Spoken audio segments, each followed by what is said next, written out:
अस्सलामुअलैकुम। Horror stories के एक न्यू एपिसोड के साथ मैं हूं Mazhar Malik. Thank you so much and love you so much आप सबके प्यार भरे फीडबैक का। आज एक सच्ची कहानी जो मैं आपको सुनाने जा रहा हूं बहुत ही अजीबोगरीब है। मैं खुद इस कहानी को सुन के डर गया था। क्यों, वो आगे मैं आपको बताता हूँ।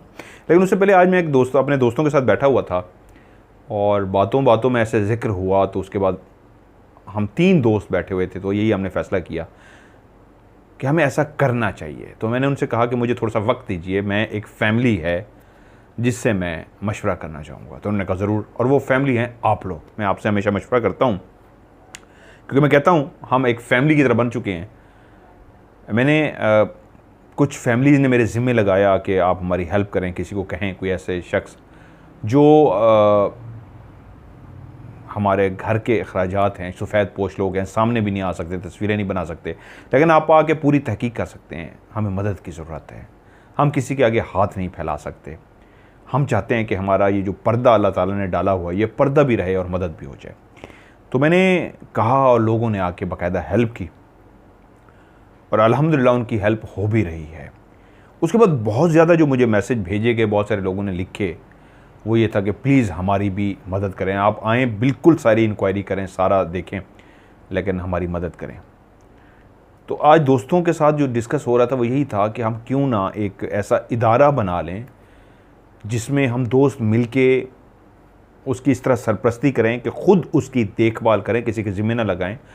जो हकदार हैं उन तक उनका जो भी हक बनता है, चाहे वो राशन की सूरत में है, बेघर लोग हैं तो एक घर लेके हम उनको वहाँ पे रखें, उनका खाना पीना नहाना, उनके जितना भी ख्याल होता है उसके लिए, फ़ीमेल हो तो फ़ीमेल रखें, मेल हो तो मेल रखें, इस तरह का एहतमाम करें। असल मकसद क्या होता है, बहुत सारे इदारे हैं जो इस तरह का काम कर रहे हैं, लेकिन कुछ इदारे बहुत अच्छा काम कर रहे हैं और कुछ ऐसे हैं कि वहाँ पे जाके हालत देखते हैं तो दिल दुखता है कि इस तरह ख्याल रखा जा रहा है, और कुछ को देख के दिल खुश हो जाता है, क्या ज़बरदस्त तरीके से ख्याल रखा जा रहा है। तो कम से कम मरने से पहले एक सेटिस्फेक्शन होती है कि हम इंसानों के किसी काम आ सके। तो उसके लिए एक ऐसा इदारा बना के आप सब भी उसमें हिस्सा डालें कि जो इस तरह के काफ़ी लोग हैं जिनकी मेरे तक रसाई हुई है और उन्होंने कहा है कि प्लीज़ आप हमारी भी हेल्प करें। तो आइए हम मिल के फिर उनकी हेल्प करते हैं। लेकिन इसको मैंने अभी फ़ाइनल नहीं किया, मैंने कहा मुझे आप लोगों की राय चाहिए होगी, आप लोग इस बारे में क्या कहते हैं। ये एक बहुत बड़ा काम है, लेकिन इसमें बरकत अल्लाह ताला के ज़ात डालते हैं। लेकिन क्योंकि कहते हैं फैमिली से भी राय लेनी चाहिए, तो आप सबसे राय लेने के लिए क्या मुझे ये काम शुरू करना चाहिए या नहीं करना चाहिए, तो प्लीज़ आप लोग अपनी राय ज़रूर दीजिएगा। मतलब करना क्या चाह रहा हूँ, एक इदारा बनाना चाह रहा हूँ, छोटे लेवल पे एक घर ले लें रेंट पे, जिस पे हम गरीबों को रखें, खिलाएं पिलाएं, उनका पूरा एहतमाम रखें, उनकी दवाई, उनके लिए डॉक्टर, ये सारा बंदोबस्त करें। और जो कुछ फैमिलीज़ के घर हम राशन पहुंचा सकते हैं, पर मंथ हम उनको राशन पहुंचाएं, बच्चों की स्कूलों की फ़ीस है, इस तरह के छोटे छोटे कामों से हम बाकायदा शुरू करें। उसके बाद जितना हिस्सा डलता जाएगा हम उस हिसाब से उसको बढ़ाते जाएंगे। तो आप लोगों की क्या राय है, आप लोग किस हद तक इसमें साथ देंगे, ये ज़रूर लिखिएगा। आज की स्टोरी जिसके किरदार बिल्कुल रियल हैं, सच्चे नाम हैं, 2 भाइयों के नाम, एक का नाम है करीम बख्श और दूसरे का नाम रहीम बख्श। एक इस दुनिया में अब नहीं हैं और एक भाई जो हैं वो अब इस दुनिया में मौजूद हैं। ये एक सच्ची कहानी है। जब उन्होंने मुझे भेजी तो इस कहानी को जब मैंने खुद महसूस किया तो मुझे ऐसा लगा कि बहुत भयानक मंजर होगा, बहुत ही खौफनाक होगा। दोनों की माशाल्लाह बहुत ही लंबी उम्रें थीं और एक जो अभी ज़िंदा हैं वो भी बहुत बुज़ुर्ग हो चुके हैं, लेकिन ऐसे इलाके में रिहाइश पजीर हैं जो बहुत बैकवर्ड हैं। पहाड़ों की ये लोग ज़िंदगी गुजारते हैं, नस्ल दर नस्ल वहीं पे आबाद हैं। इनका जो पेशा है वो है भेड़ बकरियां पालते हैं, जानवर पालते हैं, उनका दूध ये उनकी खुराक होती है पहाड़ों में। और थोड़ा बहुत जो एक मक्खन और इस तरह की चीज़ें जमा कर लेते हैं तो ये शहर में जाके सेल कराते हैं और अपने ज़रूरियात ज़िंदगी की बाकी जो सामान होते हैं वो लेके आते हैं और अपनी ज़िंदगी गुजर करते हैं। अब तो खैर वक्त ने बहुत तरक्की कर ली। जिस वक्त ये कहानी है इन दोनों भाइयों की, ये काफ़ी पुरानी कहानी है, तकरीबन इसको यूँ समझ लीजिए कोई 50-60 साल हो चुके हैं। अब वहाँ पे वक्त ने उन जगहों पे भी तरक्की कर ली है मोबाइल जब से आया है, बड़े बड़े बूस्टर इनके लग गए हैं, तो टेलीफोन की रसाई, मोबाइल फ़ोन की रसाई दूर दूर तक चली गई है। वरना उस वक्त वहाँ पे बिजली तो दूर की बात है, मोबाइल तो खैर नामुमकिन सी बात थी उस वक्त। उन लोगों को टेलीफोन के बारे में भी पता नहीं होता था। आज भी ये इलाके ऐसे हैं जिनको मैंने विज़िट किया हुआ है, जहाँ पे इंसान आबाद हैं, लेकिन इंसान जितना तरक्की कर चुका है उस तरक्की से बहुत पीछे हैं। आज भी ऐसे लगता है जैसे 200-300 सदियाँ पहले, 3 सदियाँ 4 सदियाँ पहले वो ज़िंदगी गुजार रहे हैं। अब तो खैर पानी पहुँच चुका है, वो नहा लेते हैं, पी लेते हैं, वरना पहले वही पहाड़ों के बीच में जो पानी वो अपना जमा कर लेते थे, उसी को पीने के लिए इस्तेमाल करते रहते थे। और जब पानी ख़त्म हो जाता था तो इनके जानवर प्यास से मर जाते थे और ये नीचे उतर जाते थे पहाड़ों से, अपने घर वगैरह छोड़ देते थे। अब तो वहाँ पे भी पानी चला गया है। तो ये एक साल, ये एक सच्चा वाक़या मैं आज आपको सुना रहा हूँ। अंकल शेरबाज ने सुनाया था, हम छोटे थे। ये तकरीबन बात होगी कोई 25-30 साल पुरानी, कि उनके यहाँ एक बकरी का कोई ऐसे गिरी, ये क्या हुआ कि वो तड़पना शुरू हो गई, तो किसी ने कहा इसको तकबीर दे दे जल्दी से ताकि मरे ना, हलाल हो जाएगी। तो उस बाकायदा ऐलान हुआ उस जगह पे। ऐलान से मुराद बैठी हुई पंचायत में से कहा, यार पूछो जो जिसको नहाए हुए ज़्यादा अरसा ना हुआ हो वो बंदा इसको तकबीर दे दे। यानी बहुत ज़्यादा जिसको अरसा ना गुजरा हो, फ्रेश नहाया हुआ हो, ताज़ा ताज़ा भी हुआ हो। तो सबसे पूछने के बाद जिसको सेलेक्ट किया गया था वो 1 साल पहले नहाया था, तो बाकी उससे भी ज़्यादा थे। ये जेन्युइन मैं आपको बता रहा हूँ। उन इलाकों में हम लोग शिकार के लिए, मैं छोटा था, मैं अपने चाचू के साथ हम लोग शिकार के लिए पहाड़ों में जाते थे। तो वो जो वहाँ पे मिलते थे वो भेड़ बकरियाँ चला रहे होते थे, उनके कपड़े, उनके दाढ़ी मूँछें, मतलब कोई दाढ़ी मूँछ क्या, उन्हें कटिंग करवानी, पगड़ी सी बड़ी सी पहनी होती थी।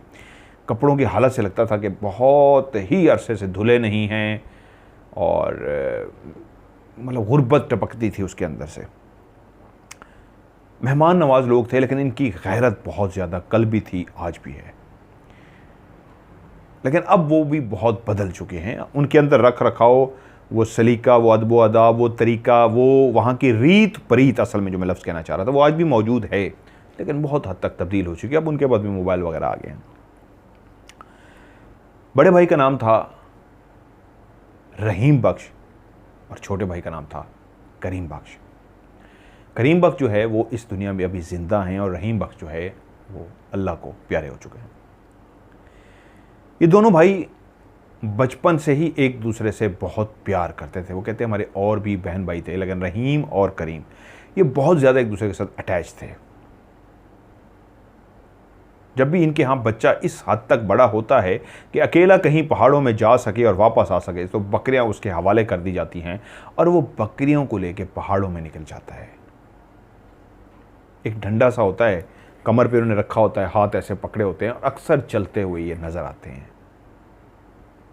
अरसलान हाशिर जो मेरा कज़न भी है, बड़ा प्यारा कज़न है, मेहनती लड़का है, बहुत अच्छा है अरसलान, वो व्लॉग भी काफ़ी बना चुका है उन पहाड़ों में जाके। कोह सुलेमान का एक सिलसिला है जो पाकिस्तान में दूर तक फैला हुआ है, और उस कोह सुलेमान के पहाड़ों के सिलसिले के अंदर आज भी कुछ लोग ऐसे आबाद हैं जो अपनी पुरानी रीत परीत को आबाद रखे हुए हैं। मॉडर्निज़म आपको उनके अंदर नज़र नहीं आएगा। वही सादगी, वही बिल्कुल पुराना तर्ज़ ज़िंदगी, रहन सहन, सब कुछ वही जो इस तरह पुराना होता था, आज भी वैसे। उनके घर में कोई फ्रिज नहीं है, उनके घर में एसी तो दूर की बात है, उनको फ्रिज का नहीं अंदाज़ा, टीवी, एलसीडी कुछ भी उनके घर में नहीं है। कच्चे या पहाड़ों के पत्थरों से बने हुए उनके घर हैं, उनके कमरे हैं, उसमें भेड़ बकरियां हैं। उन पत्थरों से बने हुए जो कमरे हैं उसके अंदर यह इंसान सोता है, तार लगा के उस तार के अंदर मट्टी के जो कच्ची मट्टी जो होती है, मट्टी के बर्तन जो होते हैं उसके अंदर वो अपना रात को खाना लटकाते थे कि सुबह तक हवा लगती रहे, ख़राब ना हो। वो जो पुराने सिलसिले होते थे आज भी उन्हीं के उसी तरह के सिलसिले हैं, क्योंकि इंसान तो तब भी आबाद थे जब फ्रिज और टेक्नोलॉजी नहीं आई थी। तो वो स्टोर इन चीज़ों को कैसे यूज़ करना है, लाइक मक्खन है, चीज़ें हैं, तो उस वक्त भी इस्तेमाल करते थे, वो आज भी कर रहे हैं। तो वो उसी तरह पुराने दौर की तरह आज भी उसी तरह आबाद है। दोनों भाइयों में बहुत ज़्यादा प्यार था। जब भी बकरियां लेके जाते दोनों इकट्ठे ही जाते थे। सुबह सुबह अपने घर से निकलते और पहाड़ों में बकरियों को, भेड़ों को लेके चलते रहते। डंडा इनके हाथ में होता, कोई भेड़ या बकरी साइड पे हो जाए तो उनको हाँकते हुए, ये अंदाज़ होता है हाँकने का, हाँकते हुए उसको, वो जो एक झुंड सा जा रहा होता उसके अंदर, उसको दोबारा से झुंड में दाखिल कर लेते। और जब मखसूस जगह पे पहुंच जाते जहाँ पे उन्होंने आराम करना होता, और भेड़ बकरियां जो भी घास फूस उगी होती थी वो खाती रहती। वहाँ पे कोई दरख्त तो है नहीं, जिस इलाके की ये कहानी है वहाँ पे आज भी बहुत ज़्यादा खुश्क पहाड़ हैं, कोई दरख्त नहीं है। झाड़ियाँ हैं लेकिन इतनी बड़ी झाड़ियाँ नहीं है कि उनकी छाँव में आप बैठ सकें, कि उनकी बहुत ज़्यादा छाँव है। हाँ, पहाड़ कुछ इस तरह के ज़रूर हैं जहाँ पे कोई ना कोई जगह आपको ऐसी मिल जाती है कि उसकी छाँव सी बन रही होती है, तो उसके नीचे आप धूप से बचने के लिए छुप के बैठ सकते हैं। इस पहाड़ की मैंने आपको कहानी भी सुनाई हुई है। जब हम एक दफ़ा दोस्त इकट्ठे गए थे और एक कमरे के ऊपर हमारी महफिल लगी हुई थी और मैं बाहर निकल आया था एक जगह पे जहाँ पे मैंने आपको पूरी एक कहानी इसके ऊपर सुनाई थी। इन पहाड़ों में आज भी बहुत सारे जिन्नात के कबीले, उनके सरदार, बिरादरी सिस्टम, कबाइल का सिस्टम जो जिन्नात का है वो ज़्यादातर पहाड़ों में आबाद है जहाँ पे इंसान नहीं है। इसलिए कागान, नरान, झील सैफुल मलूक, मरी और ये सारा सवाद जो इलाके हैं, या ये जो खुश्क पहाड़ मैंने अभी आपको बता रहा हूँ, कोस सुलेमानी, यहाँ पे इस तरह के जिन्नात के वाक़यात बहुत ज़्यादा होते हैं। वक्त गुज़रता रहा, करीम अपने भाई से जिस तरह मोहब्बत करता रहा, दूसरा भाई भी अपने उसी भाई से इसी तरह मोहब्बत करता कि अगर वो शहर में होते तो उन दोनों भाइयों की मोहब्बत को मिसाली मोहब्बत कहा जाता। वक्त बढ़ता रहा, वो बड़े होते रहे, रूटीन वही थी, सुबह जाते, भेड़ बकरियों को बाहर निकाल के लाते, सारा दिन उनके साथ रहते, घर से एक कपड़े के अंदर रोटी लेके आते, उसको बांध के लेके आते, और जब दिन को भूख लगती वहीं पे बैठ के दोनों भाई रोटी खोलते, रोटी खाते, वहीं पे पानी पी के सारा दिन बैठते। जब शाम होती तो जानवरों को लेके वापस घर पहुंच जाते। जब रहीम और करीम जवान हुए तो मोहब्बत का सिलसिला इस तरह का था कि अगर शहर भी जाना होता तो दोनों इकट्ठे जाते। माँ बाप भी अक्सर ये बात कहते थे कि तुम दोनों जुड़वा तो नहीं हो, लेकिन रहते इस तरह हो जिस तरह तुम लोग जुड़वा हो, एक दूसरे के बगैर रह नहीं सकते। अभी तक दोनों भाइयों में से किसी की शादी नहीं हुई थी, उम्र शादी की हो गई थी। अब माँ बाप को फिक्र हुई कि हम एक की शादी करेंगे तो दूसरा नाराज़ हो जाएगा। इनका हमेशा उठना बैठना और इस प्यार को देखते हुए शादी भी हम इकट्ठे ही दोनों की कर देते हैं, यानी एक ही दफ़ा अरेंजमेंट करते हैं, दोनों के लिए अलग अलग रिश्ता देखते हैं और एक ही दिन बारात लेके जाते हैं और कोशिश करते हैं जो लड़कियां हों वो भी आपस में दोनों बहनें ही हों, तो कि एक ही घर के अंदर बारात जाए और हम शादी करके ले आएँ। उन इलाकों में जो बारात जाती थी उसके लिए गाड़ियाँ और इस तरह का साजो सामान नहीं होता था। ये लोग ऊंट पे बैठ के जाते थे या फिर पैदल जाते थे। मैं कोशिश करूंगा आपको इन इलाकों की शादी दिखाऊं कैसे होती है, लेकिन बनाना बड़ी मुश्किल है, ये बनाने नहीं देते। सादगी से ये लोग जाते, दूल्हा ने कोई इतना ख़ास एहतमाम नहीं किया होता, नए वो नहाता था, वो नए कपड़े पहनता था, एक बड़ा वाइट कलर का सर में पगड़ी बांधता था और एक हार सा गले में डालता था, और उसके बाद जाते वो दुल्हन को उसके घर ब्याह के ले आते। सो माँ बाप ने फैसला किया रहीम और करीम दोनों की शादी के लिए भी ऐसी लड़कियों का इंतखाब किया जाए जो दोनों बहनें हों, और यूं अपने इर्द गिर्द के जो रिश्तेदार पहाड़ों में आबाद थे उनके घरों में देखा जाने लगा कि किसके यहाँ, चाहे वो दूर के क्यों न रिश्तेदार हों, ऐसा हमें रिश्ता मिले जहाँ पे दोनों बहनें एक ही घर में रहती हों ताकि हम उनको ब्याह के ले आएँ। दोनों भाई एक दिन बाहर निकले। डॉक्टर तो वहाँ पे होते नहीं, दूर दूर इनके हकीम होते हैं, कभी बीमारी हो या कोई मसला हो तो हकीम के पास लेके जाते हैं। माँ बाप उनकी शादी की तैयारियां कर रहे थे, रिश्ता देख रहे थे, तो वहीं पे एक दिन बड़े भाई ने कहा, मुझे लगता है कुछ दिनों से मेरी तबीयत ठीक नहीं है, कभी मेरे सीने में दर्द होता है, चक्कर से आ जाते हैं, कमज़ोरी सी महसूस होने लगी है। पहाड़ों के अंदर ज़िंदगी बसर करने वाले दोनों नौजवान थे, दूध पीते थे, ताज़ा कच्चा दूध पीने वाले थे, जिसको कड़ियल जवान कहते हैं। खूबरू तो नहीं थे, लेकिन अगर उनको गेटअप दिया जाता तो वो शायद खूबरू भी बन जाते। लेकिन जिस माहौल में रह रहे थे ना, वहाँ पे अच्छा पानी अवेलेबल था, ना नहाना, ना गुर्बत एक अपनी जगह पे थी, लेकिन सेहत ऐसी थी कि रश्क आता था कि आज जवान थे। और पहाड़ों पे ज़िंदगी गुजारने करने वाला आम शहरी जो इंसान होते हैं उससे ज़्यादा एक्टिव होता है। पहाड़ों पे चढ़ना और उतरना हर बंदे के बस का काम नहीं होता। उनके लिए यूँ होता है, भागते हुए ऊपर जाते हैं और भागते हुए नीचे आ जाते हैं। उनको कहें 10 दफ़ा ऊपर नीचे जाएं तो वो 10 दफ़ा भागते हुए ऊपर नीचे चले जाएंगे। तो कुछ दिन उस तरह जिक्र करता रहा तो भाई ने कहा चलो यार हकीम के पास चलते हैं, तुम्हें दिखा आते हैं। वो हकीम के पास भी गए, दवाई ली, हकीम को बताया। हकीम को जो समझ आई उसने वहाँ के हिसाब से दवाई भी दे दी। वो दवाई भी खाता रहा, लेकिन वो कहता रहा कि मुझे फ़र्क नहीं पड़ रहा। एक दिन ऐसा हुआ, सारे घर वाले जब सो के उठे तो सब जाग चुके थे, लेकिन आज एक अजीब सा वाक़या हुआ था कि सब अपने अपने टाइम पे बेदार हो चुके थे, लेकिन करीम अभी तक सोया हुआ था। रहीम जानता था कि उसका भाई कभी भी लेट नहीं उठता, अपने टाइम पे उसकी आंख खुल जाती है, लेकिन क्योंकि कुछ दिनों से उसकी तबीयत ठीक नहीं थी तो इसलिए वो समझ गया कि आज उसकी तबीयत बेहतर नहीं है। वो उसकी चारपाई के करीब गया कि उससे पूछ सकूं कि उसकी तबीयत कैसी है, और जैसे वो उसकी चारपाई के करीब गया तो वो सो रहा था। उसने उसको आवाज़ दी, करीम उठ जा, करीम। करीम ने कोई भी आवाज़ का जवाब नहीं दिया। अगर वो बीमार भी था तो आंखें खोल के कह देता हाँ मैं बीमार हूँ, अभी आता हूँ या उठाऊँ, लेकिन शायद वो गहरी नींद में था।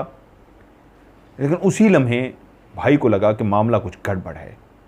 फौरी तौर पे उसके करीब हुआ और उसने उसको और ऊंची आवाज़ में कहा, करीम उठ जाओ। और जब उसने देखा करीम ने कोई भी जवाब नहीं दिया तो फौरी तौर पे उसका हाथ उसके शोल्डर पे गया कि उसको पकड़ के झंझोड़ सके, लेकिन ये कि हाथ रखते ही उसको ऐसे जैसे झटका सा लगा। उसका जिस्म ठंडा यख था। उसके बाद वो दोनों हाथों से उसको झंझोड़ना शुरू हो गया, करीम करीम, क्योंकि उसकी दिल की धड़कन तेज हो गई थी। रहीम ये मुसलसल सोच रहा था कि करीम को कुछ हो चुका है। भागते हुए माँ बाप के पास गया, उनको आवाज़ें दी, करीम को क्या हुआ है। माँ बाप भी जब उस जगह पे पहुंचे और बेटे की शक्ल देखते ही समझ गए वो इस दुनिया से जा चुका था। वो जो रात गुजर गई थी, उस रात की तारीकी में कोई ऐसा सफ़र किया था उसने, छोड़ दिया था इस दुनिया को, और उसकी रूह परवाज कर गई थी। इस चारपाई पे एक मुर्दा जिस्म था करीम का जो पड़ा था। करीम की रूह जा चुकी थी, वो अपना सफ़र शुरू कर चुकी थी, सफ़रे आखरत। माँ बाप ने बेटे को देखते ही रोना शुरू कर दिया तो रहीम बार बार झंझोड़ रहा और माँ बाप को पूछ रहा इसका जिस्म क्यों ठंडा है, ये उठ क्यों नहीं रहा। जब माँ बाप ने रोना शुरू कर दिया, जिसकी दिल की धड़कन पहले ही तेज़ हो चुकी थी, वो फौरी तौर पे समझ गया कि जो मैं ज़ुबान पे लाना नहीं चाहता था, जिससे मेरा दिल जिस खौफ की वजह से मेरा जिस्म कांप रहा था, मेरे दिल की धड़कन तेज़ हो रही थी, वो कुछ और नहीं, यही खौफ था जिसको देखते ही माँ बाप ने रोना शुरू कर दिया है। करीम मर चुका था। बाकी घर के फ़र्द भी जमा हो गए और एक ऐसा सानिया हो चुका था। एक नौजवान जिसको कुछ भी नहीं था, कोई बीमारी नहीं थी, चंद दिन पहले ही वो हकीम से दवाई लेके आया था। सिर्फ उसने एक दो दफ़ा भाई से कहा था मुझे इस जगह पे दर्द महसूस होता है, वीकनेस होती है, कमज़ोरी सी महसूस होती है, और ऐसे उसे। और ऐसा क्या हुआ कि रात को सोया और वो मर गया। लेकिन फिर भी एक तस्दीक कराना ज़रूरी था, मर गया है, क्या हुआ है। फिर भी वो लोग बज़िद हो गया, भाई मैं हकीम को बुला के लाऊंगा। माँ बाप को पता था कि हकीम का वक्त गुजर चुका है, जिसकी रूह ही परवाज़ कर गई है, सिर्फ मुर्दा जिस्म पड़ा है, वहाँ पे हकीम ने क्या करना है। लेकिन वो बज़िद था, नहीं मैंने दिखाना है मेरे भाई को क्या हुआ है, ये इतनी जल्दी मर नहीं सकता। रात मेरे सामने हंसता खेलता रहा है, रात भी उसने किसी तकलीफ़ का जिक्र नहीं किया। कुछ इतना ही उसके साथ बुरा हो रहा था तो मुझे तो पता लग जाता, मैं तो हर वक्त उसके साथ था, तो रात तो बिल्कुल नॉर्मल था। ऐसा क्या हुआ सोते हुए उसके साथ कि ऐसा हो गया। अब वो हकीम के पास उसको लेके तो नहीं जा सकते थे, क्योंकि पहाड़ों में चलना और चारपाई को लेके जाना मुश्किल था। तो उसने कहा मैं हकीम को लेके आता हूँ। वो जैसे कैसे किया, हकीम को लेकर आ गया। हकीम ने आते ही पूरी तसल्ली की जिस तरह करते हैं, उसने सारा चेक किया और उसने कहा ये अब इस दुनिया में नहीं रहा, ये अल्लाह को प्यारा हो चुका है। सब घर वालों को तो पहले ही यकीन था, रहीम की ज़िद की वजह से वो खामोश थे, लेकिन फिर भी एक उम्मीद तो इंसान के अंदर होती है, माँ बाप के अंदर की भी, बाकी बहन भाइयों के अंदर भी, शायद कुछ ऐसा मौजज़ा हो जाए, हकीम देख के कह दे नहीं इस तरह करो और इस तरह करो, ये ठीक हो जाएगा। जब हकीम ने भी तस्दीक कर दी तो उसके बाद पहाड़ों की ज़िंदगी, कहते हैं वो एक बहुत ही अजीब सी ज़िंदगी होती है। वहाँ पे कोई मस्जिदों में ऐलान नहीं होता, वहाँ पे कोई टेलीफोनिक सिस्टम उस वक्त नहीं था कि किसी को इतला दी जाती। सो फैसला हुआ जितनी जल्दी हो सके सुपुर्दे खाक कर दिया जाए। इर्द गिर्द जितने भी रिश्तेदार थे उनको इतला कर दी गई। आज फ़ज़ा सोगवार थी, आज फ़ज़ा के अंदर एक दुख था, दर्द था। उस दुख दर्द को कोई और महसूस नहीं कर सकता था, सिर्फ उसका छोटा भाई रहीम महसूस कर सकता था। उसका नौजवान भाई जो उससे थोड़ा ही बड़ा था, करीम, इस दुनिया से जा चुका था। उन पहाड़ों की उन फ़ज़ाओं में, उन हवाओं में, उन पत्थरों में, सब में उसकी याद थी। अगर कोई नहीं था तो करीम नहीं था। आज वो इन पत्थरों को देखता था तो वो पत्थर भी उदास थे, वो फ़ज़ा सोगवार थी। रोज़ यहाँ से गुज़रते हुए वो दोनों बातें करते हुए जब गुज़रते थे, इर्द गिर्द देखते थे तो लगता था वो पहाड़, वो पत्थर, वो झाड़ियाँ, वो बकरियाँ भी उनसे मुखातिब हैं, उनसे दुआ सलाम कर रही हैं, चलते चलते हाय हेलो उनसे सब कर रहा है। आज ऐसे लगता था कि पत्थरों ने सर नीचे कर लिए हैं, पत्थर भी उदास हो गए हैं, मुरझाए हुए हैं। झाड़ियाँ भी ऐसे हैं जैसे उनके आंसू नज़र नहीं आ रहे, वो भी रो रही हैं। एक अजीब सी सोगवारी थी। चारपाई को उठाया गया, उस चारपाई पे जिस पे करीम उस मुर्दा जिस्म के साथ मौजूद था, और उठाते ही वो सफ़र शुरू हुआ जब इस अमानत को मट्टी के हवाले करना था। उस चारपाई को एक कंधा रहीम ने दिया हुआ था और बाकी रिश्तेदारों ने कंधा दिया हुआ था। उस रास्ते से गुजरते हुए रहीम हर उस जगह की तरफ देख रहा था कि देख रहे हो आज कौन जा रहा है, आज ये आखिरी दफ़ा देख लो तुम भी, आज ये चारपाई पे जा रहा है, आज ये चल के नहीं जा रहा, आज ये कंधों पे सवार होके जा रहा है, इसको खुदा हाफिज कर लो, ये वापस नहीं आएगा। रोज़ हाय हेलो करते हो, हमसे मिलते हो, हमसे देखते हो, हमसे बातें करते हो, तुम भी तो हमारा हिस्सा थे, आज देख लो एक हम में से चला गया। वो लोग एक छोटा सा पहाड़ों के बीच में जो उन्होंने कब्रिस्तान बनाया हुआ था, गिनती की वहाँ पे कब्रें थीं, वहाँ पे कब्र खोदी गई। कब्र खोदने के बाद करीम के जिस्म को लहद के अंदर उतार दिया गया, उस कब्र के अंदर उतार दिया गया।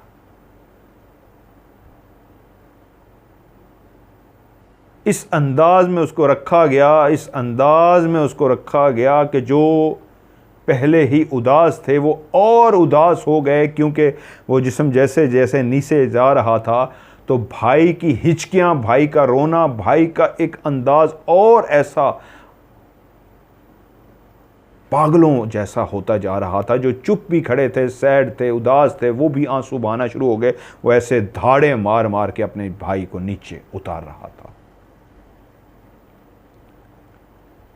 करीम को नीचे उतार दिया गया और उसके बाद उस कब्र को बंद करने का मरहला शुरू हुआ। सब उसको हौसला दे रहे थे, उसको चुप करा रहे थे। उसकी दुनिया उजड़ गई थी और वो सराइकी ज़बान में बार बार कह रहा था, अकेले क्यों जा रहे हो जब वादे कस्में वफ़ाएं तुमने और मैंने जीने मरने की इकट्ठे की थी, तो तुम अकेले क्यों चले गए, मैं ज़िंदा क्यों हूँ। वो अपने आप को इस तरह सीना को भी करने लगा, अपने आप को इस तरह जज्बात में आके अपने आप को तकलीफ़ पहुंचाने लगा कि उसको सब पकड़ना शुरू हो गए कि मुर्दों के साथ मरा नहीं जाता, यही ज़िंदगी है, जीना पड़ता है। सराइकी लफ्ज़ कह गया बलोची में। उसको दफना दिया गया, कब्र बंद कर दी गई। सब एक आखिरी फातिहा जिस तरह पढ़ी जाती है, दुआ की जाती है, दुआ कर चुके, आओ रहीम घर चलें। रहीम ने कहा अभी नहीं, अभी तो मैंने ढेर सारी इससे बातें करनी है, आप लोग जाएं। बारहा कोशिश के बावजूद सब चले गए और रहीम वहीं पे मौजूद रहा। जब सब चले गए तो एक ऊपर पत्थर रखे हुए थे और एक कब्र जो बनाई जा चुकी थी, जिसके अंदर उसका वो भाई जो हर लम्हे उसके साथ होता था। सिर्फ रात का एक ऐसा पहर होता था जब वो जुदा होते थे और अपने अपने बिस्तरों पे अलग अलग सोते थे, सुबह होते ही फिर से इकट्ठे हो जाते थे। कुछ दिन पहले ही छोटी सी एक बीमारी का कहा था दर्द होता है, लेकिन ऐसा भी क्या हुआ कि वो एकदम से चला गया। जब चले गए तो मौका मिला रहीम को अपने भाई से बात करने का। किस भाई से? जो इस मट्टी के नीचे दफन था, जो कब्र के अंदर लेटा हुआ था। उसने उससे कहना शुरू कर दिया, तू बेवफा निकला, तूने तो मेरे साथ मरना था, तू इस उम्र में कैसे मर गया? तूने तो अभी बहुत सारा जीना था, किसी को नहीं पता। तूने मेरे साथ अपने ख्वाब, अपने सपने शेयर किए थे। तूने मुझे बताया था अभी हम मिल के भाई ये करेंगे, ये करेंगे, ये करेंगे, ये करेंगे, और तूने वादे भी किए थे। तो तूने वादा वफा क्यों नहीं किया? तू क्यों मुझे छोड़ के चला गया? और उसके बाद वो एक ऊंची सी धाड़ मारता और ऊंचे अंदाज में रोता और रोते रोते उस कब्र पे गिर जाता। कैसा भयानक मंजर था कि सब जा चुके थे, वो अकेला बैठा अपने भाई से गिले शिकवे कर रहा था। उस भाई से जो कब्र के अंदर था, बोलने का अंदाज ऐसा था जैसे वो सामने बैठा है और उससे गिला शिकवा कर रहा है। और इस तरह वो उससे बातें करता, धाड़े मारता, बातें करता, और उसको जैसे सामने बैठे हुए कुछ झंझोड़ता है कोई इंसान। होश में आओ, तुमने मुझसे वादा किया है, तुम बेवफाई कैसे कर सकते हो? तुम वादा तोड़ कैसे सकते हो? तुम कैसे वादा तोड़ के मर सकते हो? तुम्हें अभी जीना है, तुम कैसे मुझे छोड़ के जा सकते हो? उसको कतअन कोई होश नहीं था। वो इसी तरह कब्र पे मुसलसल रोता रहा, धाड़े मारता रहा, कब्र पे गिर जाता, रोता, धाड़े मारता, कब्र पे गिर जाता। रहीम की ऐसी हालत हो चुकी थी जैसे वो बिल्कुल पागल सा हो गया था। कोई भी उसको देखता तो फौरन कहता ये ठीक नहीं है, इसकी दिमाग की हालत ख़राब हो चुकी है, इसका दिमाग उलट चुका है, ये सचमुच का पागल हो गया है। और वो ऐसा ही बिहेव कर रहा था, वो सचमुच का जैसे पागल सा हो गया था। वो ऐसी धाड़े मार के रो रहा था, लगता ऐसे था कि रोने से उसका कलेजा फट जाएगा। आज वो भी इसी मरने वाले के साथ मर जाएगा।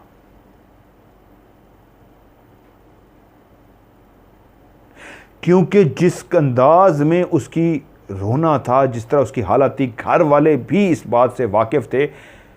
जितना उसकी जनूनी हालत है और जितना इन दोनों भाइयों का आपस में प्यार था, अगर इसको हमने ना वापस लेके आए तो वो रात सारी वहीं पे रहेगा और वापस नहीं आएगा। तो उन्होंने एक भाई को भेजा कि जाओ तुम उसको लेके आओ। अगर उसको ना लेके आए, उस वक्त तो उसने ज़िद कर ली, वहीं पे बैठ गया, अगर उसको ना लेके आए तो वो वापस घर नहीं आएगा, जाओ उसको लेके आओ। भाई घर से रवाना हुआ भाई को लेने के लिए, और उधर कब्र पे उसकी ये हालत थी कि वो रोता रोता कब्र को गले लगाता और धाड़े मारना शुरू कर देता। कब्र को रोता रोता धाड़े मारता, गले लगा के रोना शुरू कर देता। और फिर ऐसा हुआ, रोते रोते फिर उसने गिला किया कि तुम मरे हो तो मुझे भी अपने साथ लेके जाओ, मुझे भी ऐसी ज़िंदगी में नहीं जीना, मुझे भी मरना है, मुझे ऐसी लाइफ को गुजारना ही नहीं है जो तुम्हारे बगैर हो। भाई मैं तुम्हारे बगैर नहीं ज़िंदा रह सकता। ये उसने किया और अपने हाथों को इतने ज़ोर से कब्र पे मारा, अपने जिस्म को इस तरह ज़ोर से कब्र पे मारा जैसे वो वाकई अपने आप को मारना चाहता हो। इंसान रोते रोते हिस्ट्रियाई कैफियत में आ जाता है, जनूनी कैफियत में जब आ जाता है तो अपने हाथ और बॉडी को इस तरह मारता है ऊपर कि उसको चोट पहुंचे, उसको तकलीफ पहुंचे। जब उसने ज़ोर से अपने बाजू और अपने जिस्म को कब्र पे मारा, उठाया और दूसरी दफ़ा मारा, जैसे ही तीसरी दफ़ा यही अमल उसने दोहराया और ज़ोर से तीसरी दफ़ा उसने अपने बाजू और अपने आप को कब्र पे गिराया, जैसे ही वो टच हुआ, उसके मुंह का एक हिस्सा कब्र पे जाके इस तरह टच हुआ कि उसका कान उस जगह से लगा बड़े ज़ोर से। तीसरी दफ़ा वो इतने ज़ोर से कब्र से टकराया था कि उठ ही ना सका, उसके अंदर हिम्मत ही नहीं आई थी। तीसरी दफ़ा वाकई उसने अपने आप को इतने ज़ोर से मारा था कि वो इतनी जल्दी उठ ना सका। लेकिन उसके कान ने एक आवाज़ सुनी, उस पत्थर के नीचे, उस कब्र के नीचे से कोई आवाज़ आ रही थी। कोई कुछ बोलने की आवाज़ थी, कोई कुछ कह रहा था। एकदम से उसको झटका लगा, ये मेरा वहम है या मैं कुछ सुन रहा हूँ। उसने दोबारा कान लगाए और उसके बाद फिर एकदम से बिजली किसी तेज़ी से उठा और यूं यूं देखना शुरू हो गया, क्या मैं मर चुका हूँ, क्या मैं बेहोश हूँ, क्या मैं ख्वाब देख रहा हूँ, ये सच है। तो इतनी देर में उसका भाई भी पहुंच गया। उसने दोबारा से कान लगाया और उस तरह सुनने की कोशिश की तो उसको लगा वाकई नीचे से कोई आवाज़ आ रही है। तो उसको समझ नहीं आ रही थी, मैं पागल हो चुका हूँ, मैं मर चुका हूँ, मैं जनूनी हो चुका हूँ, ये क्या है, ये मैं आवाज़ क्या सुन रहा हूँ। तो इतनी देर में जब उसका छोटा भाई भी करीब पहुँचा तो उसने कहा क्या हुआ है। तो उसने फौरी उसकी तरफ देख के कहा, मुंह से कहे बगैर अपने कान कब्र के साथ इस अंदाज में लगा दिए जैसे वो कह रहा हो सुनो कोई आवाज़ आ रही है। भाई भी आराम से आगे बढ़ा, अजीब सी कि इसको क्या हुआ है, पागल हो गया है, क्या हुआ है। उसने भी अपने कान कब्र से इस तरह लगाए जैसे सुनने की कोशिश कर रहा हो कि उसको क्या आवाज़ आ रही है। तो उसने जैसे ही कान लगाए तो एकदम से चौंक गया और अपने भाई को आवाज़ दी, रहीम अंदर से आवाज़ आ रही है। जैसे ही उसने कहा, जो पहले ही रहीम समझ नहीं पा रहा था कि मेरा वहम है या सचमुच है, भाई ने जब तस्दीक कर दी तो दोनों ने फटाफट पत्थर हटाने शुरू कर दिया और तेज़ी के साथ उस कब्र को खोलना शुरू कर दिया। और जब उस कब्र को खोला गया, जैसे ही पहला सुराख हुआ, वो एक कब्र बंद कर दी जाती है, एक गड्ढा सा खोदा जाता है, उसको ऊपर से बंद कर दिया जाता है। पहला जैसे सुराख सा हुआ जिससे ऑक्सीजन, जिससे हवा नीचे गई, तो जो अंदर था उसके ऊंची एक सांस लेने की, जैसे उसको मुश्किल से सांस आ रही थी, एक ऊंचा सांस लेने की उसकी आवाज़ आई और खुशी से वो पागल हो गए दोनों भाई, क्योंकि जो अंदर जो भी था वो सांस ले रहा था। जैसे ही एक ऑक्सीजन हवा अंदर गई थी, उसने एक बहुत ऊंची आवाज़ निकाली थी। जल्दी जल्दी उसको खोलना शुरू हो गए। दोनों भाइयों ने मिलकर उसको खोला तो ये देख के हैरान रह गए, अंदर करीम जिंदा हालत में मौजूद था।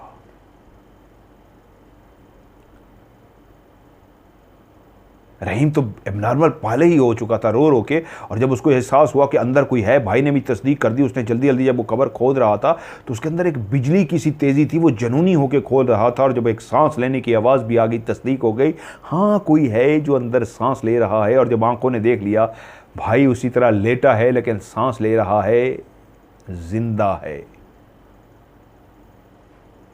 हाँ, मट्टी गिरने से उसके मुंह पे सारी मट्टी थी। फौरी तौर पर उन्होंने उसको जल्दी से उठाया, गले लगाया। उनके पास पानी था नहीं कि वो भाई को दे सकते, लेकिन इस अंदाज में उसको कवर करना शुरू हो गया, उसकी कमर पे हाथ मारना शुरू हो गए कि इसको सांस लेने में अगर कोई मसला आ रहा है तो वो ठीक हो जाए। उसके मुंह से जल्दी से मट्टी हटानी शुरू हो गए। इतना उनको एहसास हो गया कि इसको सांस लेने में मुश्किल आ रहा है, लेकिन ये अब ठीक है, जिंदा है और सांस ले रहा है, ले रहा है, ले रहा है। यहाँ तक कि वहीं दोनों भाई बैठे रहे उसको पकड़ के, उसको कंधा यानी उसको बिठाया हुआ था, और एक भाई जो छोटा आया था वो कमर वाली साइड से पीछे बैठ गया। सॉरी, जो रहीम था वो पीछे से उसको पकड़ के बैठ गया कि उसको सहारा दिखा के बिठा सके। उसको सहारा दे के पीछे बैठा हुआ था और छोटा भाई आगे से उसके मुंह से मट्टी वगैरह साफ कर रहा था। जब वो बिल्कुल होश में आ गया, भाई तुम जिंदा हो, भाई तुम जिंदा हो, करीम जो जनूनी था उससे बात कर रहा था। तो रहीम ने कहा, हाँ मैं ज़िंदा हूँ, हाँ भाई मैं ज़िंदा हूँ। वो बोल नहीं पा रहा था, उसकी आवाज़ बहुत धीमी थी, लेकिन ये एहसास ही काफ़ी था, वो बोल पा रहा है। ज़िंदगी की सांसें, ज़िंदगी की सांसों की डोरी जो टूट गई थी वो जुड़ चुकी है। थोड़ी देर वहीं बैठने के बाद जब इतना हौसला हो गया कि भाई अब उठने के काबिल हो गया, उससे पूछा है कि तुम उठ सकते हो। उसने कहा हाँ मैं उठ सकता हूँ, मैं चल सकता हूँ। दोनों भाई ने उसको सहारा दिया और उसको पकड़ के कब्र से बाहर निकाला। भाई ने कहा तुम चल नहीं सकते, रुको मैं तुम्हें अपने कंधे पे उठा लेता हूँ। उसने कहा नहीं मैं चल लूँगा। उसने कहा नहीं, मैं दोबारा अपने भाई को नहीं खोना चाहता। रहीम ने ज़बरदस्ती उसको अपने कंधे पे उठा लिया। वो जब घर में दाखिल हुए तो घर वाले भी जहाँ पे बैठे थे पत्थर के मुजस्मे से बन गए, ये देख के कि जिसको वो अपने हाथों से मट्टी के नीचे दफन करके आए थे वो कंधों पे सवार होकर घर के दरवाजे तक आ चुका था। और जिस अंदाज में वो कंधे पे बैठा था तो उसकी सांस की डोरी चल रही थी, आंखें उसकी झपक रही थी, और जिस अंदाज में ऊपर बैठा था वो कोई मुर्दा नहीं था, वो एक जिंदा इंसान था। माँ जो सकते किसी आलम में आ गई, और उसको जब यकीन आ गया, छोटे भाई ने फिर से आवाज़ दी, माँ हाँ ये जिंदा है। तो माँ भागी पीछे, भाई भाग पीछे, बाप भागा और घर वाले भागे और लिपट गए उसके साथ जिसको वो उतार चुका था। रहीम उसको अपने कंधे से उतार चुका था, सारे घर वाले उसके साथ लिपट गए और सब एक ही बात पूछ रहे थे, करीम तुम्हें क्या हुआ था? करीम तुम्हें क्या हुआ था? सवाल ऐसा लफ्ज़ नहीं वो चुन पा रहे थे, उससे क्या पूछे कि तुम कैसे मरे थे। वो इसकी बजाय कह रहे थे, तो करीम तुम्हें क्या हुआ था? तो करीम ने उनको सरसरी सा बताया, मुझे नहीं पता, मेरी जब आंख खुली तो मुझे सांस नहीं आ रहा था, तो ये भाई मुझे निकाल रहे थे। एक इस अंदाज में बात की जैसे वो गोल मोल सी बात कर रहा हो, और रहीम इंतज़ार में था कि सब अलग हों, मिल लें, जब साइड पे चले जाएं तो फिर मैं अपने भाई से पूछ सकूं कि भाई हुआ क्या है। और ऐसा ही हुआ, सारे बैठे रहे, उसकी आयो भगत की, खाना पीना, ये वो, दूध पिलाएं, पानी पिलाएं, ये किया वो किया, घर वाले जिस तरह करते हैं सारा कुछ कर लिया। और जब सारे घर वाले आहिस्ता आहिस्ता उठ के गए तो रहीम ने कहा, भाई थोड़ा सा बाहर चक्कर लगा के आते हैं।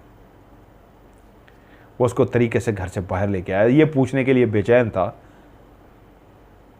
कि भाई मुझे बताओ क्या हुआ है। तो जब बाहर जाके वो एक जगह पे बैठे तो उसने पूछा, हाँ अब बताओ, मुझे बताओ भाई क्या हुआ है। तो उसने पहले पहले अपने भाई रहीम को गले लगाया और उसने कहा, तुम मुझसे कितना प्यार करते हो ये कब्र के अंदर मुझे एहसास हुआ। तो उसने कहा, रहीम बोला, भाई तू भी तो मुझसे उतना ही प्यार करता है जितना मैं तुझसे करता हूँ, लेकिन मुझे बता तेरे साथ कब्र में क्या हुआ। उसने कहा, मुझे नहीं पता, मैं मेरे साथ क्या हुआ क्या नहीं, मैं कैसे मरा, किस तरह कब्र में पहुंचा, इस बात का किसी चीज़ का मुझे नहीं पता। सिर्फ एक पहली चीज़ जो दिमाग मेरे ने महसूस की, ऐसा था कि मेरी आंखें बंद हैं और मेरा बहुत कुछ अजीबो गरीब सा देख रहा हूँ, मेरे सामने कुछ चीज़ें भाग रही हैं, अजीब सी चीज़ें हैं। चीज़ों से मुराद ये है कि जिस तरह ज़मीन घूम रही है, पत्थर यूं हो रहे हैं, मुझे कभी चक्कर आ रहे हैं, जिस तरह इंसान को शदीद चक्कर आ जाते हैं और दिमाग घूमना शुरू होता है, इस तरह अजीबो गरीब सा मेरा दिमाग घूम रहा था। क्या देख रहा था मुझे समझ नहीं आ रही थी, आंखें मेरी बंद थी। वहीं पर मुझे किसी की रोने की आवाज़ आई, बहुत दूर से, ऐसे था जैसे मैं किसी कुएं के अंदर हूं और दूर से कहीं कोई एक कुएं से हल्की हल्की आवाज़ सी आ रही है जिसको मैं सुन पा रहा हूं, कोई रो रहा था।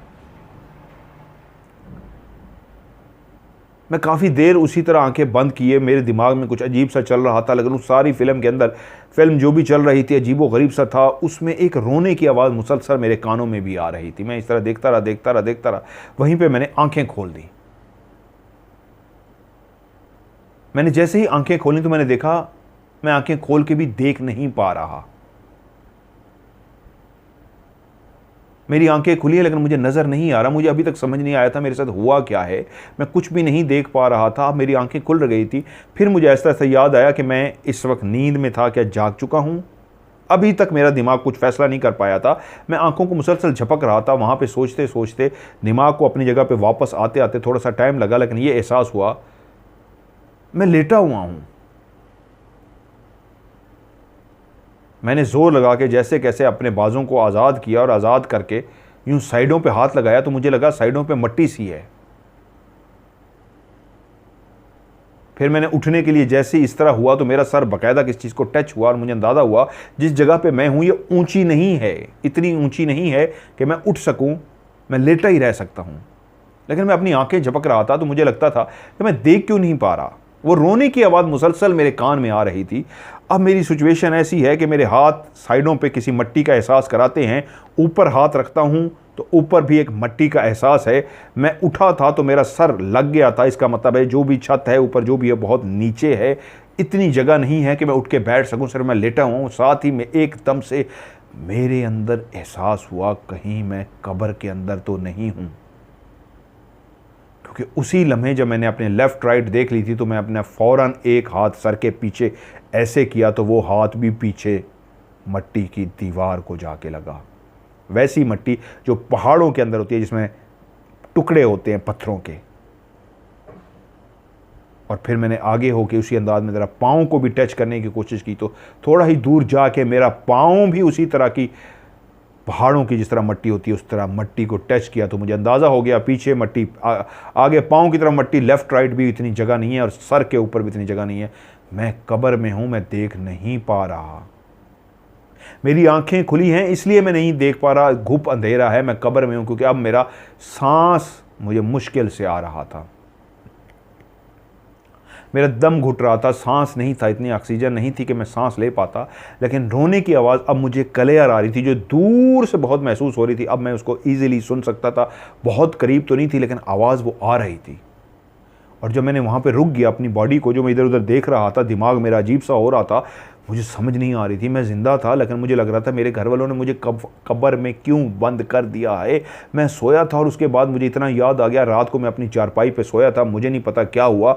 और जब मैं सोया था उसके बाद जब मेरी आँख खुल रही है, अजीब सा दिमाग चला है और उसके बाद एहसास हुआ है कि मैं कब्र में लेटा हूँ, मेरे घर वालों ने मुझे कब्र में डाल दिया है। कफन जो हम पहनाते हैं बाकायदा तौर पे, पहाड़ों में जो रहने वाले हैं वो इस तरह कफन उनका नहीं होता, वो जो शलवार कमीज़ होती है उसके अंदर उनको उस तरह दफना देते हैं। या तो कोई होता है जो इन्होंने पहले से शहर जाके ले आते हैं कफन और पहले से ख़रीद के रखा होता है, उस वक्त वो बेचारे ख़रीद के नहीं रखते थे, उसी तरह उसी कपड़ों में जो होता था वो दफना देते थे, तो हाथ पाँव बंधे नहीं होते। मेरे घर वालों ने मुझे कब्र में दफना दिया, मैं ज़िंदा हूँ, मैं घुप अंधेरे में हूँ, मेरा सांस नहीं आ रहा, कहीं से कोई रोशनी नहीं आ रही, कहीं से कोई सांस नहीं आ रहा। छोटी सी कब्र है हाँ, लेकिन कोई रो रहा है। कौन है? कौन रो रहा है? ओ, ये रहीम की आवाज है।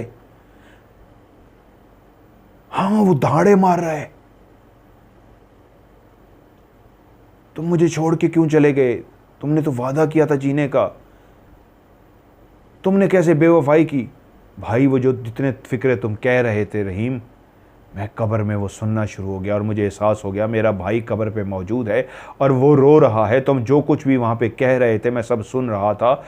तुम्हारी बातें अब मुझे सुनाई देनी शुरू हो गई थी। समझ भी आ रही थी कि तुम बेवफाई का जिक्र कर रहे थे, तुम चाह रहे थे कि तुम अकेले नहीं मरोगे, मैं भी तुम्हारे साथ मरूंगा। और तुमने उसके बाद बाकायदा तौर पर उसको मारना को शुरू कर दिया। ऐसे लगता था ऊपर वाले हिस्से से कुछ तुम मार रहे हो। वो इस बात से वाकिफ़ नहीं था कि उसका भाई अपने जिस्म को और बाजों को ज़ोर से मारता था कि अपने आप को मार सके। फिर जब ऊपर से तुमने कुछ इसको मारा तो मुझे एहसास हुआ तुम ऊपर मौजूद हो। उसके बाद फिर मैंने ऊपर हाथ मारने शुरू कर दिए और आवाज़ें भी निकालनी शुरू कर दी, मुझे बाहर निकालो रहीम, मैं ज़िंदा हूँ, मुझे बाहर निकालो। मैं जितनी ऊंची आवाज़ में बोल सकता था बोलने की कोशिश कर रहा था। मेरा सांस घुट रहा था, मुझे कमज़ोरी सी महसूस हो रही थी, लेकिन फिर भी मैं अपनी जितनी आवाज़ निकाल सकता था मैं तुम्हें पुकारता रहा, मैं तुम्हें पुकारता रहा। उसके बाद ये हुआ कि एक जब सुराख खुला, एक जगह से मट्टी हटी, तो उस वक्त मैंने एक ऊंची सी, क्योंकि मेरे लिए सांस लेना मुश्किल हो रहा था, मैं तुम्हें मुसलसल पुकार रहा था। और जब मुझे एहसास हो गया कि कोई ऊपर से खोल रहा है, इस खबर को खोद रहा है, तो मुझे लगा कि तुम खोद रहे हो, निकालने की कोशिश कर रहे हो। और जब पहली सांस की एक लहर अंदर से आई, हवा का झोंका सा आया, मैंने गहरी सांस ली और उसके बाद मेरा दिमाग काम कर रहा था, लेकिन मुझे यकीन नहीं आ रहा था कि कब्र खुल गई है और मैं ज़िंदा हूँ। लेकिन अगर ये कब्र ना खुलती तो मैं मर जाता, लेकिन मुझे वापस कब्र खोद के, मट्टी को हटा के, पत्थरों को हटा के बचा लिया गया है। फिर मैंने तुम्हें रहीम, तुम्हें और छोटे भाई को देखा। उसके बाद जो कुछ हुआ तुम जानते हो। रहीम जो बैठा कहानी सुन रहा था अपने भाई के साथ लिपट गया और रोना शुरू कर दिया। भाई ने उसको गले से लगाया, उसको कहा, नहीं रहीम, मैं बेवफा नहीं हूँ, मैं तुझे छोड़ के नहीं जा सकता, तेरा प्यार मेरे लिए सच्चा था, तेरा जुनून मेरे लिए सच्चा था। देख मैं आज तेरे सामने ज़िंदा बैठा हुआ हूँ। मुझे नहीं पता मुझे क्या हुआ था, मैं रात को अपने चारपाई पे सोया तो ठीक था, लेकिन मुझे नहीं पता मेरे साथ क्या हुआ था। अब तू मुझे बता मेरे साथ क्या हुआ था। और रोना बंद कर। उसने अपने भाई को तसल्ली दी, चुप कराया रहीम को, और फिर उसने उसके बाद उसको बताना शुरू किया कि कैसे वो उठा तो वो सोया पड़ा था और उसने उसको जगाया, वो नहीं जगा, आवाज़ें दी नहीं जगा, माँ बाप को बुलाया तो वो रोना शुरू हो गए। वो किस तरह हकीम को लेके आया, हकीम ने भी तस्दीक कर दी कि अब मर चुका है। उसके बाद वो उसको लेके गए कब्रिस्तान और उसके बाद उसको कब्रिस्तान में दफना दिया। भाई ने कहा, ओके तू जो मेरे साथ गिले शिकवे कर रहा था तो ऊपर मार क्या रहा था? उसने कहा भाई मैं मार नहीं रहा था, मैं अपने आप को मारने की कोशिश कर रहा था। मैं अपने बाजू ज़ोर ज़ोर से ऊपर मारता था ताकि मैं भी तेरे साथ जाऊं, तू अकेला ना जाए। इस जगह पे जहाँ पे तू लेटा इसके साथ एक और कब्र भी बनेगी और मेरी थी, तो भाई मैं भी तेरे साथ आ रहा था। उसने कहा है जब तूने ये हाथ मारे हैं तो मेरे अंदर और हौसला पैदा हुआ है और मैंने चीखना पुकारना शुरू किया, वरना तब तक मुझे यकीन मान भाई ये एहसास नहीं था कि तू यहीं मौजूद है, कहाँ है। कब्र का एहसास तो हो गया था, एक रोने की आवाज़ का भी एहसास था। शायद मेरे अंदर इतनी हिम्मत ना आती, जैसे तूने ज़ोर से इस तरह मारा मेरे अंदर भी एक ऐसे आया कि मुझे भी इसी तरह हाथ मारने चाहिए। वो एक अंदाज़ इस तरह था, तू जैसे आपने तो कुछ ऊपर से मुझे अब बता रहे हो कि आपने ऐसे हाथ मारे थे, मुझे लगा ऊपर से आप कुछ मार रहे हो, तो मैंने भी वापसी पे इस तरह अपने हाथ मारे थे ऊपर और तुम्हें कहा था रहीम मुझे बाहर निकालो। दोनों भाई एक दूसरे से लिपट गए और रोना शुरू हो गए। वो भाई कब्र से वापस आ चुका था। जब वो रो चुके, दिल हल्का हो गया, तो फिर रहीम ने पूछा भाई हम तब तुझे लेके जा रहे थे, तू चारपाई पे था, हकीम ने कहा मर गया है, हम तुझे चारपाई पे लेके जा रहे थे, जब हम तुम्हें कफन पे दफना रहे थे, क्या तू हमारी आवाज़ें सुन रहा था? तुम्हें कुछ एहसास है, कुछ याद है? उसने कहा नहीं मुझे कुछ भी याद नहीं है, मुझे सिर्फ वो याद है जब मैंने आँख खोली है, मेरा दिमाग अजीब सा चलना शुरू हुआ है, और जब मैंने आँख खोली है तो मेरी आंखों के आगे अंधेरा था, मुझे नज़र कुछ नहीं आ रहा था। मैंने लेफ़्ट राइट हाथ लगाए तो पता लगा एक कब्र ऐसी है। उससे पहले क्या हुआ, मैं कैसे मरा, मुझे कुछ भी याद नहीं। उसके बाद उसी तरह दोनों भाइयों की शादी भी हुई, उनके लिए दोनों बहनों का रिश्ता भी ढूंढा गया, रहीम और करीम का। एक ही घर में दोनों बहनें थीं, उनका रिश्ता इन दोनों के लिए मांगा गया, रिश्ता कबूल कर लिया गया। उसके बाद भी भाइयों का प्यार रहा। कहते हैं दोनों जो बहनें ब्याह के आई थी उनकी आपस में इतना ज़्यादा नहीं बन सकी, उन्होंने कोशिश भी की कि दोनों भाई अलग अलग हो जाएं, झगड़े इस तरह के हुए, लेकिन भाइयों का प्यार उसी तरह ही रहा। दोनों बूढ़े हो चुके थे, करीम अल्लाह को प्यारा हो गया, रहीम दुनिया में ज़िंदा है। लेकिन जिस वक्त करीम दूसरी दफ़ा, एक दफ़ा तो मर के कब्र से ज़िंदा वापस आ गया, लेकिन जब दूसरी दफ़ा मरा,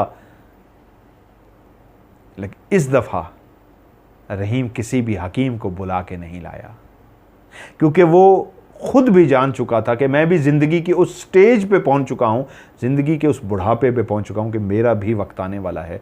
तो जब भाई का वक्त आया तो उसने दिल से अब कबूल कर लिया था। जब वो जवानी में मरा था उस वक्त उसने कबूल नहीं किया था, अब उसने इसलिए कबूल कर लिया, उसके भी बच्चे हैं, जिम्मेदारी आ गई, खुद भी वो बूढ़ा है और ख़ुद भी इस उम्मीद पर कि मैंने भी अब चले जाना है, मेरा भी वक्त आने वाला है। तो मैंने उनसे कहा मैं उनसे मिलना चाहता हूँ, उस जगह पे आना चाहता हूँ। तो उन्होंने मुझे इनवाइट किया है। तो मेरी ख्वाहिश ये है, जिन इलाके के उन्होंने मुझे कहा है, मैं कैमरा लेके जाऊँगा, अगर वो तब तक ज़िंदा रहे, अल्लाह ताला उनको लंबी उम्र दे, ज़िंदगी दे, अगर वो मौजूद हैं तो मैं उस जगह पे ज़रूर जाना चाहूँगा। इस कहानी को सुनाने के बाद जो पहली उनकी कब्र खोदी गई थी, मैंने कहा कि फिर मैंने उनसे पूछा कि वो जो कब्र जिसमें उनको दफनाया गया, क्या उसी कब्र में उनको दफनाया गया? उन्होंने कहा नहीं, वो कब्र लाजमी बात इतना खुली तो नहीं रह सकती थी, और वहाँ का माहौल ऐसा तो नहीं है कि उसको आप इसलिए बंद कर देते आर्दी कि वही बंदा ही दफन होगा। उन्होंने किसी और को दफना दिया था, तो उनके लिए दोबारा से एक और कब्र बनाई गई है, लेकिन उसके साथ जगह ज़रूर छूटी हुई है जो उनके भाई के लिए है। तो मैंने कहा, ख्वाहिश का इजहार किया कि अब कितनी उम्र है? वो कहते हैं उन उम्र में पहाड़ों में रहने वाले जो लोग होते हैं वो बहुत माशाल्लाह लंबी उम्र पाते हैं, 90 साल, 95 साल, 100 साल तक भी इनकी उम्र होती है, क्योंकि आबो हवा बहुत अच्छी होती है वहाँ पे, दूध का वो ज़्यादा इस्तेमाल करते हैं, और जिस तरह की वो एक्टिविटीज़ है, पहाड़ों पे चढ़ना उतरना, एक्सरसाइज करना, ये वो बहुत अच्छी लंबी उम्र पाते हैं। आजकल की जो नौजवान नस्ल है वहाँ पहाड़ों में, वो भी आजकल उतनी अच्छी नहीं है जो उस दौर के लोग थे, वो अभी तक लंबी उम्र पाते हैं।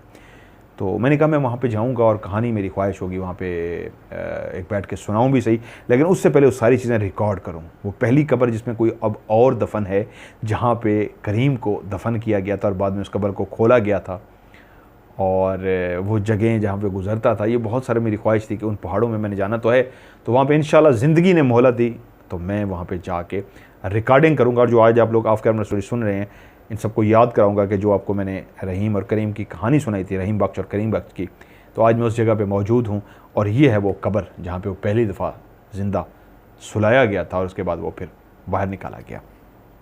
सो एक आज की एक सच्ची कहानी जो मुझे भेजी गई, जो मैंने आपको, अच्छा उस वक्त मीडिया, अखबारात और ये चीज़ें, पहाड़ों में तो बहुत दूर की बात है, छोटे इलाके में भी इतना ज़्यादा ये एक्टिविटीज़ नहीं थी कि खबरें चलती या टीवी पे आता। बहुत सारे लोग ना इस तरह के सवाल करते हैं, जी टीवी पे क्यों नहीं आया, जी अखबार में क्यों नहीं। भाई ये तो अब की बात है, 90s 80s में अखबार, टीवी और सारा कुछ बहुत ज़्यादा हुआ है। पहाड़ों में तो आज भी आप चले जाएं, आज भी वहाँ पे अखबार का नामो निशान नहीं है, वहाँ पे आज भी टीवी नहीं है, रेडियो किसी किसी ने रखे हुए हैं पहाड़ों में, इससे ज़्यादा कुछ नहीं है। हाँ, अब भी वहाँ पे, मैंने पहले शुरू में कहानी का, मॉडर्न बहुत कुछ हो चुका है वहाँ पे भी, लेकिन अब भी जो पुराने स्टाइल के रहने वाले हैं वो अब भी बलोच उसी तरह रह रहे हैं, उनको टीवी ये चीज़ें नहीं चाहिए। तो ये थी सच्ची कहानी जो मैंने आपको सुनाई। आप भी अपनी कहानी सेंड कीजिए, इंशाल्लाह आपकी स्टोरी को भी प्रोग्राम का हिस्सा बनाऊँगा। तो आप लोग अपनी स्टोरी को मुझे भेजें मेरे व्हाट्सएप के नंबर पर, जो नंबर है +92, ये पाकिस्तान का कोड है, 313665550। रिपीट करता हूँ, +92 31316655500। और पाकिस्तान वाले जो हैं वो यही नंबर सेम मिलाएंगे, 0313665500। आपने वॉइस मैसेज कर सकते हैं स्टोरी, आप मुझे वॉइस मैसेज जो होता है व्हाट्सएप पे ऊपर, उसी को दबा के रखें, रिकॉर्ड करके भेजें, या फिर आप लिख के भेज सकते हैं, उर्दू में लिखें, इंग्लिश में लिखें, रोमन में लिखें, आप मुझे लिख के भी भेज सकते हैं। एक चीज़ का आपने ख़ास ख्याल रखना है, एंड में लफ्ज़ स्टोरी या कहानी, आखिरी स्टोरी लफ्ज़ या कहानी लफ्ज़ लाजमी लिखना है। वॉइस मैसेज भेजेंगे तो उसको डिलीट तब तक नहीं करना जब तक आपकी कहानी प्रोग्राम में शामिल ना हो जाए, और कोशिश करें एक ही लंबा वॉइस मैसेज करें, और अगर कोई बात भूल जाए तो उसके लिए बेशक दोबारा एक वॉइस मैसेज कर दें।